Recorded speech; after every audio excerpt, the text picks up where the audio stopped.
O amor que sempre se quebra no mesmo lugar, e o que isso revela sobre sua mente subconsciente. Há um lugar dentro de nós onde o amor sempre escorrega. Um ponto cego. Uma rachadura invisível por onde os sentimentos mais verdadeiros perdem a força com o tempo. E é nesse ponto, quase sempre esquecido, que os relacionamentos se desfazem, não por falta de desejo, mas por excesso de antigos roteiros rodando em silêncio. Você já se perguntou por que parece atrair o mesmo tipo de pessoa, mesmo quando jura que está fazendo diferente?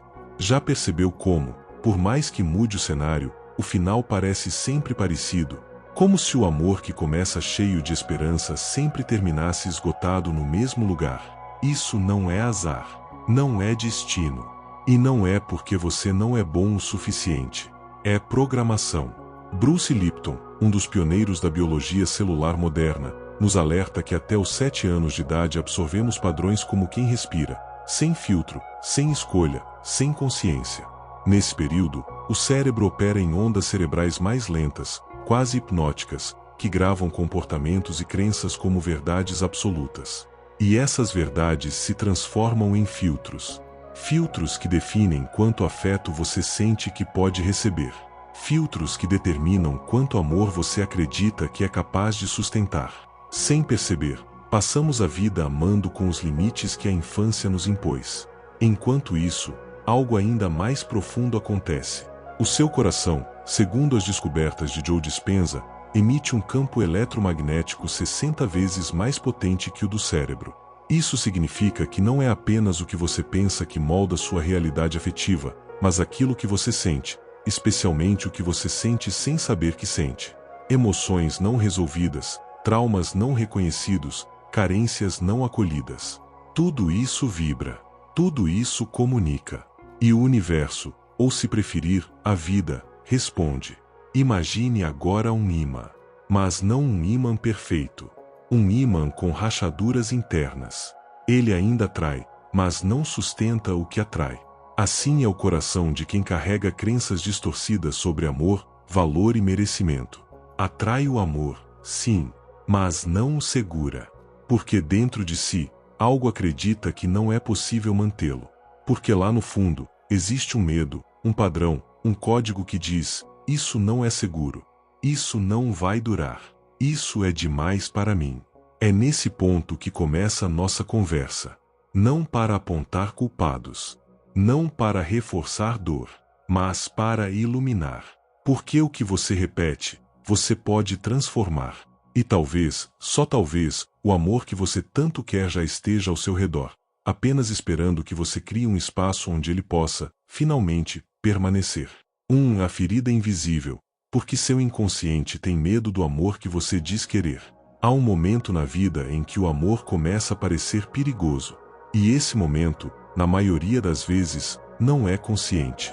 Ele nasce lá atrás, na infância, quando aprendemos, sem palavras, que se abrir pode doer, que depender pode machucar, que confiar pode acabar em abandono.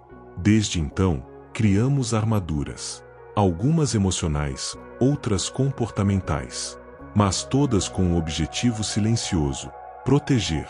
O problema é que essas mesmas armaduras que nos defendem do sofrimento, também nos afastam da intimidade. E sem intimidade, não há profundidade. Sem profundidade, o amor não cria raízes. Talvez você diga que deseja um relacionamento estável, verdadeiro, duradouro. E é verdade. Mas enquanto uma parte sua quer o amor, outra parte, mais antiga, mais escondida, teme exatamente isso. Porque amor, para o inconsciente ferido, não significa apenas conexão. Significa risco. Significa perder o controle. Significa se tornar vulnerável de novo. E essa vulnerabilidade, muitas vezes, foi sinônimo de dor. A criança que cresceu tendo que agradar para ser vista, que precisou se esforçar para ser amada, aprende uma lição silenciosa. Amor exige esforço. Amor exige sacrifício. Amor exige se moldar. E esse roteiro, escrito na base da identidade, continua atuando mesmo quando já somos adultos. Continuamos atraindo relações onde é preciso provar o tempo todo que somos dignos. Continuamos acreditando que o amor precisa ser conquistado, que ser amado é um prêmio e não um direito. E isso gera uma busca constante, ansiosa, desgastante. Muitas pessoas não têm medo de ficarem sozinhas. Elas têm medo de se entregarem e, mais uma vez, serem deixadas. Elas têm medo do depois, do abandono repetido, da dor que já conhecem. Por isso, o inconsciente age antes mesmo da razão. Sabota, desconecta, esfria. E tudo isso acontece não porque você não quer o amor, mas porque uma parte sua não acredita que é seguro vivê-lo plenamente. A verdade é que, até que essa ferida seja reconhecida, ela continuará escolhendo por você, continuará moldando suas relações, continuará dizendo que é melhor afastar-se do que correr o risco de sofrer de novo. Mas uma ferida reconhecida já começa a se curar. E talvez o primeiro passo para um amor que dura seja parar de tentar se proteger dele. Porque o que mais desejamos às vezes é justamente aquilo que mais aprendemos a temer. 2. Crenças herdadas silenciosamente. O que sua linhagem familiar ensinou sobre relacionamentos, sem palavras. Nem tudo o que carregamos é nosso. Muitas vezes, os sentimentos que temos diante do amor, o medo, a carência, a desconfiança, não nasceram conosco. Foram herdados. Não por genética, mas por convivência, por presença, ou pela ausência dela. Aprendemos a amar observando. Observando os gestos contidos, os silêncios densos, os olhares desviados, as brigas abafadas atrás das portas. Absorvemos, sem entender, o jeito como nossos pais se tratavam. E mais do que isso, absorvemos o que não foi dito, o clima emocional que pairava entre as pessoas que cuidaram de nós. Se a criança viu o amor como algo conflituoso, ela aprende que o afeto vem com tensão. Se cresceu num ambiente onde o carinho era escasso ou condicionado, ela entende que para ser amada, precisa merecer, precisa fazer por onde, precisa ceder, silenciar, esperar. Bruce Lipton nos lembra que crenças não são passadas por DNA, mas por repetição emocional. Elas são copiadas do ambiente, internalizadas como verdades, e depois, com o tempo, passam a definir as nossas escolhas. Não porque queremos repetir, mas porque não sabemos como fazer diferente. Há famílias onde o amor era excessivamente ausente. Outras, onde era sufocante. Em algumas, havia medo. Em outras, manipulação disfarçada de cuidado. E tudo isso vai se somando, silenciosamente, dentro do corpo emocional.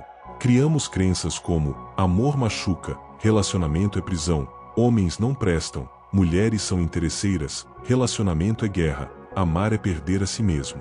Essas frases não são apenas pensamentos. São filtros. Moldam a forma como sentimos, como reagimos, como escolhemos. E muitas vezes, como sabotamos. Não é raro uma pessoa olhar para sua vida amorosa e perceber que está repetindo exatamente o que mais criticava nos pais. Ou, por medo de repetir, cria um extremo oposto que também não sustenta vínculo. Porque a raiz não está só no comportamento, está na crença não curada por trás dele. Aquilo que não foi trazido à consciência, continuará agindo nos bastidores. Continuará decidindo por nós. Continuará atraindo os mesmos enredos com personagens diferentes. Mas há algo profundamente libertador em perceber que muitas dessas dores nem começaram em nós. Elas foram herdadas, sim, mas não precisam ser perpetuadas. O ciclo pode ser quebrado. E isso começa com um gesto simples e poderoso: reconhecer. Porque quando você reconhece o que não é seu, você começa a abrir espaço para o que verdadeiramente é. E talvez, pela primeira vez, você possa construir um jeito de amar que seja só seu. Um jeito onde o amor não fere, não aprisiona, não cobra. Apenas fica. Porque encontra morada em um lugar que já não precisa repetir o passado. 3. O paradoxo energético. Porque você atrai exatamente o oposto do que afirma desejar. Você diz que quer alguém presente. Alguém que olhe nos seus olhos e veja você por inteiro.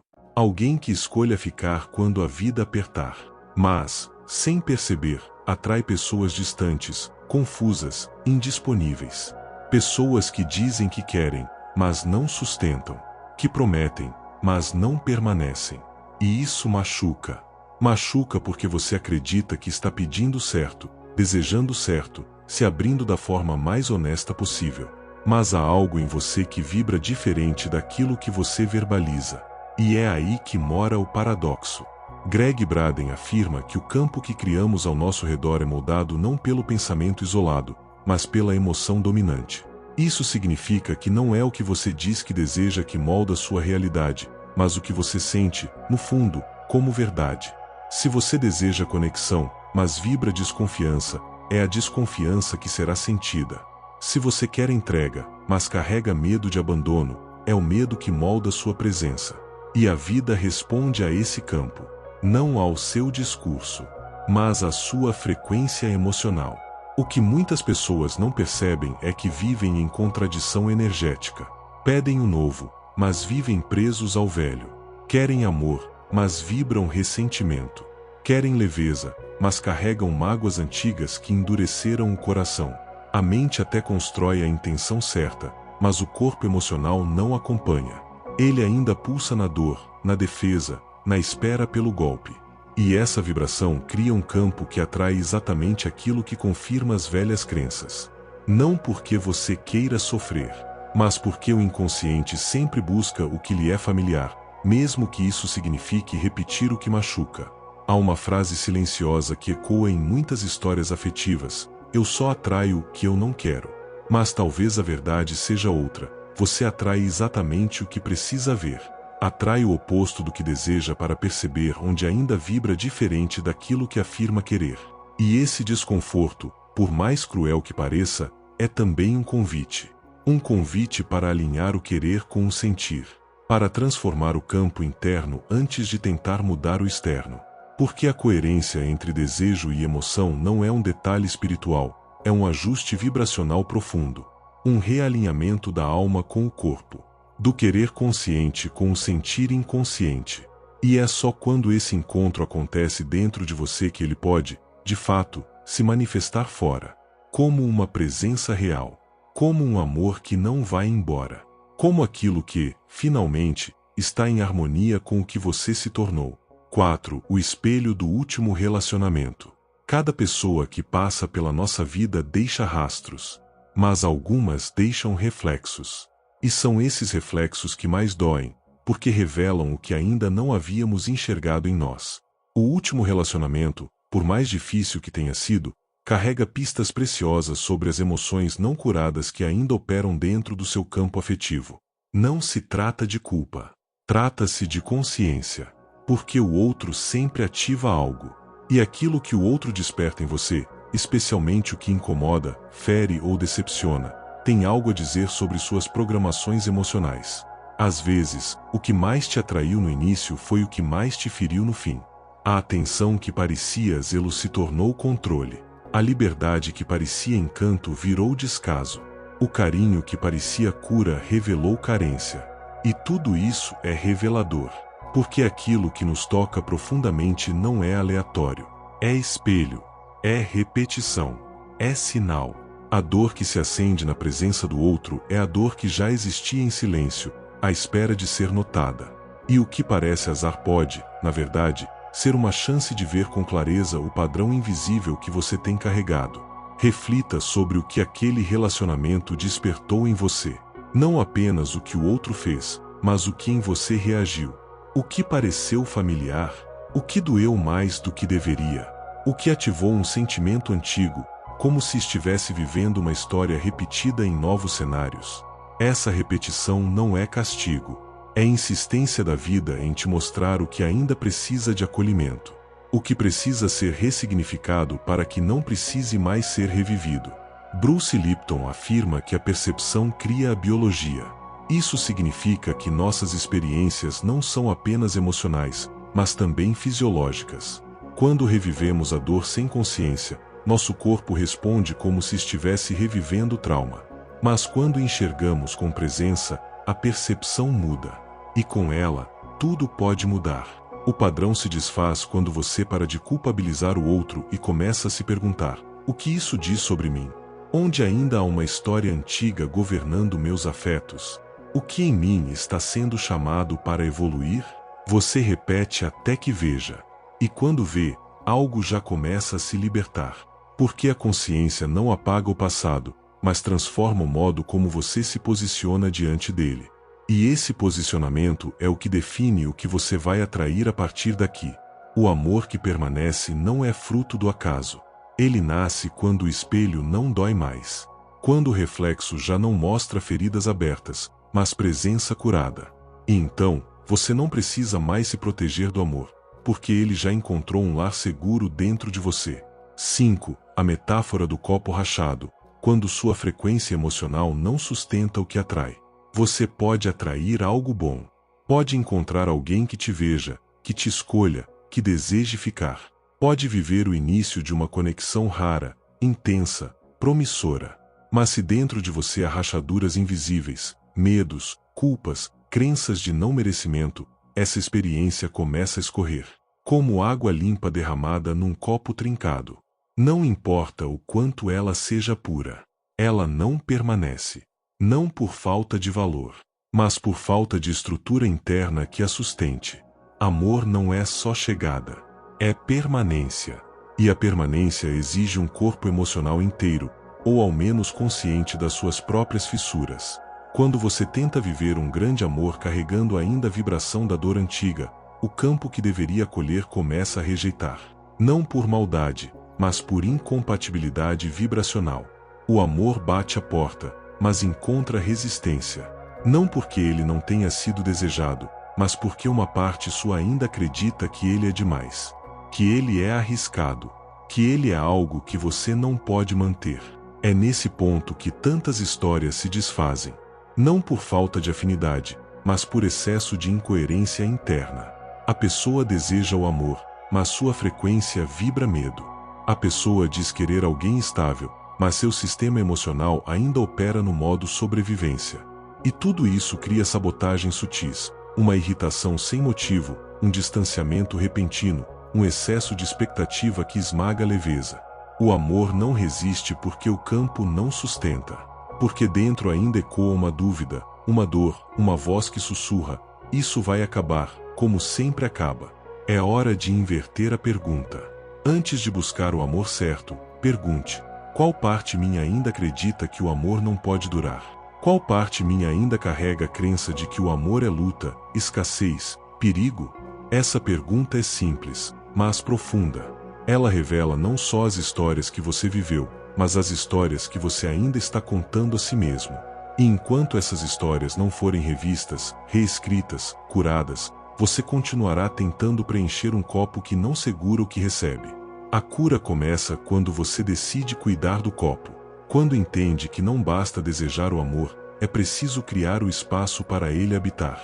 E esse espaço não é físico, é vibracional, é silencioso, é feito de presença, de perdão, de novos significados. O amor duradouro não é questão de sorte, é questão de preparação. Quando o campo interno muda, o externo responde. Porque finalmente há uma frequência que atrai, mais do que isso, sustenta. E o amor, enfim, pode ficar. Não como exceção, mas como consequência natural de um coração que aprendeu a se manter inteiro. Conclusão: você não precisa de mais sorte no amor, precisa de nova programação emocional. Durante muito tempo, acreditamos que a vida amorosa era um jogo de sorte. Como se o amor verdadeiro fosse um prêmio raro, reservado a poucos.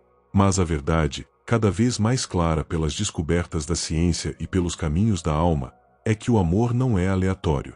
Ele é energético. Ele é reflexo. Ele é coerência entre aquilo que você diz querer e aquilo que, lá no fundo, seu corpo emocional acredita que pode viver. E é por isso que não basta querer. É preciso reprogramar. Mudar os códigos silenciosos que ainda operam nas sombras. Bruce Lipton, com a epigenética emocional, mostra que nossas crenças inconscientes afetam a forma como nossas células se comportam. Quando você acredita que o amor é perigoso, seu corpo entra em modo de alerta diante da intimidade. Quando você carrega a ideia de que precisa lutar para ser amado, seu sistema libera hormônios do estresse mesmo quando está em uma relação segura. É como se o seu próprio corpo não confiasse naquilo que diz desejar. Mas o contrário também é verdadeiro. Quando você começa a alterar esses padrões, tudo muda. A resposta hormonal muda. A sua presença muda. O seu campo muda. E há ferramentas simples, porém profundas, que podem ajudar nesse processo. Joe Vitale fala sobre o Ho'oponopono, um antigo ritual havaiano de reconciliação com a própria história emocional. Não como mantra automático, mas como gesto consciente. Sinto muito. Me perdoe. Te amo. Sou grato. Essas palavras, ditas com presença, com intenção, têm o poder de dissolver memórias que impedem o amor de permanecer. Elas são um convite à cura. Uma oração silenciosa ao seu próprio coração. Mas tudo começa com um gesto interno. O gesto de parar de buscar fora o que só pode ser transformado dentro. Porque o amor verdadeiro não é um ponto de chegada. Ele é um estado de ser. Ele começa quando você se torna vibracionalmente compatível com aquilo que deseja. E isso não exige perfeição, mas presença, consciência, um olhar amoroso sobre tudo o que já foi, e uma escolha profunda de se tornar o tipo de pessoa que pode sustentar um amor calmo, livre e duradouro. Aurélio Santiago diria: não é o amor que te falta, é o espaço interno para ele permanecer. E esse espaço se cria com verdade, com compaixão, com silêncio, com coragem de recomeçar sem repetir. Porque o amor mais raro não é o que chega, é o que fica. E ele só fica quando encontra, em você, um lar vibracional onde possa descansar. Se este vídeo tocou algo em você, deixe que esse algo se expresse. Compartilhe com quem precisa ouvir, comente o que sentiu, e se inscreva para continuar esse caminho de cura. Porque há mais amor à sua espera do que você imagina. E ele começa quando você decide ficar consigo mesmo, até o fim.